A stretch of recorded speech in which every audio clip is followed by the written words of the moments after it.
Welcome back for another update. Here we are doing probably, I'll call it my quarterly sump cleaning, where I actually do a water change from the sump.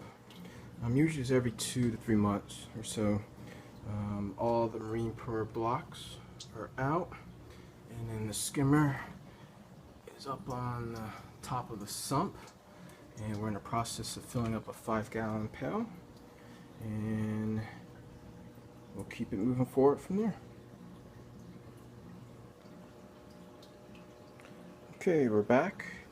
The water is pretty much drained down. You can see the sump water is always going to be probably the dirtiest water in your system. I also drain, quick shot of the tank. I also drain when I do a change of the water on the sump. I make sure that I drain my overflow box out. Wave maker to the left, wave maker to the right. This one is a 1-inch drain, and a 3/4 inches on the right return, and I have it split off. So yeah, that's what's going on. The marine port blocks.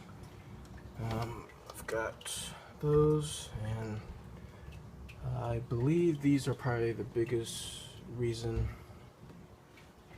for having undetectable phosphates and nitrates in my system. And also I'm adding some new products. So took advantage of some of the Black Friday, Cyber Monday sales, and it's time to 1-year anniversary is coming up on the RODI system, so I'll be doing a video on changing those 2 filters and then 1 of the deionization resins. But for now, I am adding the silencer here to put underneath the skimmer, and my skimmer actually sits on 4-inch risers, so these will be positioned like this, and then the skimmer will sit on top. And right now, because of the skimmer on top of the PVC touching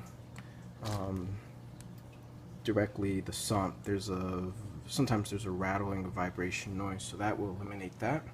And then for the return pump, I picked up one of these pads.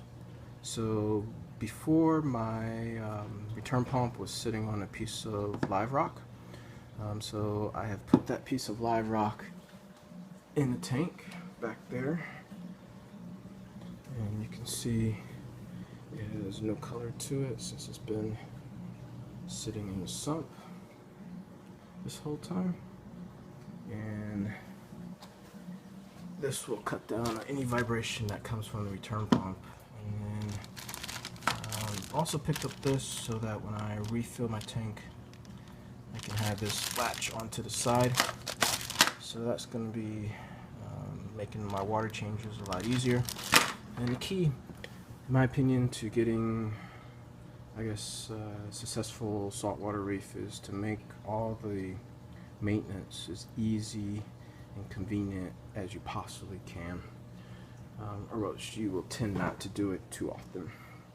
In the beginning, you're excited about it, but after a while, it becomes kind of a chore, and you want to be as efficient as possible. Also picked up some more Red Sea products. I don't really need the Aptasia anymore, so I'll be sending that back, or I'll just store it. The peppermint shrimp took care of the Aptasia in the tank, and I think I'm going to get emerald crab. I do have bubble algae that comes in on some of the frag plugs, and usually I just pluck it out when I do water changes and siphon it out, so it doesn't spread when you pluck it off the frag plug or the rock. But I'm starting to notice it a little bit more in different areas, so I try and stay on top of it. I'm going to pick up the emerald crab, and also I have way too many frag plugs sitting on a sand bed. I have another order coming in, and then once that order arrives, I'm going to start mounting the frags and take it from there. So we're more than halfway through the water change on the sump, and we'll be right back.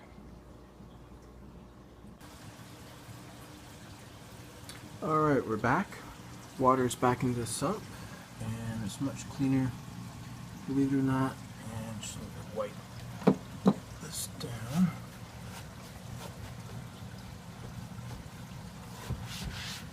And I have the vibration dampening pad on the bottom, and it's made a huge difference. It's a noticeable difference, and everything else is back in. I need to adjust that a little bit, but yeah, everything is back and running. And then I'm over here changing the media on the 2 reactors that I have. I run skimmer phosphate on the one on the right, and then skimmer matrix. And these reactors are the bulk reef reactors. They're pretty straightforward. I run them off of 1 pump. I have them. The inlet comes in through here, and have it set up so it works really well. Very straightforward.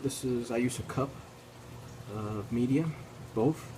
So 1 cup is in here, and then there's 1 cup in there of the phosphate. And we'll get this back online, and this should complete the water change on the sump. Thanks for watching. Welcome new subscribers, and if you haven't already done so, please rate the video and stay tuned for more updates.